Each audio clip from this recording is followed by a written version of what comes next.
Sabe aquelas histórias que parecem ter vida própria, que viajam de boca em boca, são sussurradas nos pátios de escola e compartilhadas em noites escuras?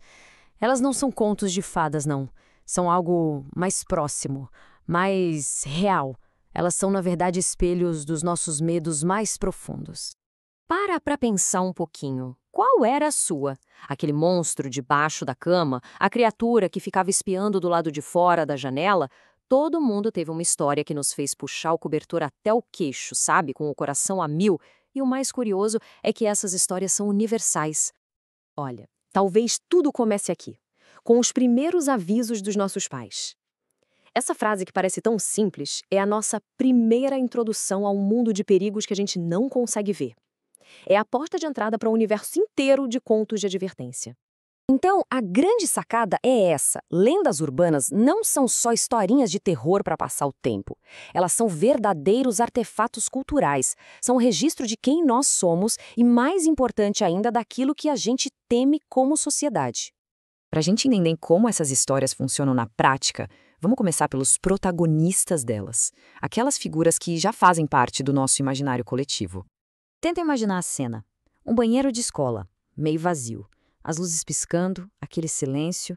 É o palco perfeito para uma das nossas lendas mais famosas, a loira do banheiro. Mas de onde ela veio de verdade?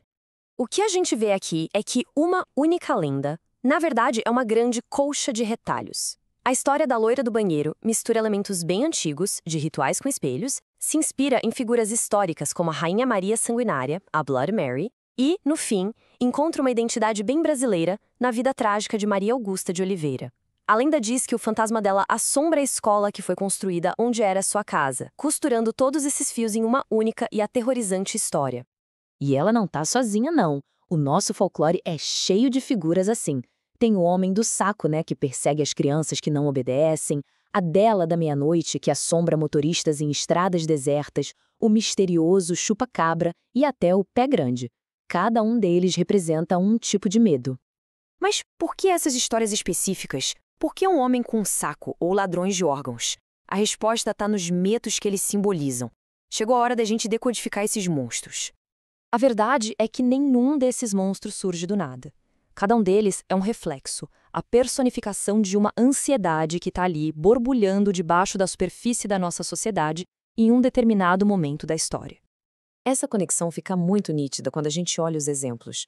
O palhaço assassino e o homem do saco, eles são a cara do medo de estranhos perigosos, aquele pânico sobre a segurança das crianças. Os ladrões de rins é o puro medo da violência urbana, de se sentir vulnerável num lugar estranho. O chupa-cabra é o medo do desconhecido ameaçando o sustento de quem vive no campo. Cada lenda é um código para uma ansiedade real. Ok, até agora, a gente falou de medos simbólicos. Mas e se essa linha entre a ficção e a realidade for muito mais fina do que a gente imagina? É aqui que a história fica realmente assustadora. A resposta curta é sim. Às vezes, as lendas urbanas não nascem do medo do que a gente não conhece, mas do horror de eventos que realmente aconteceram. Pega o caso dos doces contaminados. No Brasil, rodou muito a lenda do pipoqueiro traficante, que nunca teve fundamento nenhum. Mas o medo por trás dela? Esse medo era muito real. E era real porque crimes horríveis envolvendo doces aconteceram de verdade. A história tem exemplos trágicos, infelizmente. Em 74, nos Estados Unidos, um homem conhecido como The Candyman matou o próprio filho com um doce envenenado. Aqui no Brasil, nos anos 80, um lote de balas foi encontrado com cocaína. E outros casos em 97 e 2009 só alimentaram esse pavor. A lenda continua viva não só porque é uma boa história, mas porque a realidade, às vezes, consegue ser ainda mais terrível. As histórias mudam porque nós mudamos. A fogueira ao redor da qual a gente contava histórias foi trocada por uma tela brilhante, mas a nossa necessidade de contar contos de advertência, essa continua a mesma. A lenda dos ladrões de rins é o exemplo perfeito disso. Ela se tornou uma das primeiras lendas virais da era digital. Ela não era contada, era encaminhada. A tecnologia mudou completamente o jeito de espalhar a história, mas a essência do medo, a vulnerabilidade na cidade grande, continuou intacta. Isso tudo nos traz até hoje. As nossas lendas urbanas modernas são as fake news, os boatos de WhatsApp, as teorias da conspiração que viralizam. Então a pergunta que fica é, daqui a 100 anos, quando olharem para trás, Que medos essas nossas histórias digitais vão revelar sobre a nossa era? O que os nossos monstros online vão dizer sobre nós?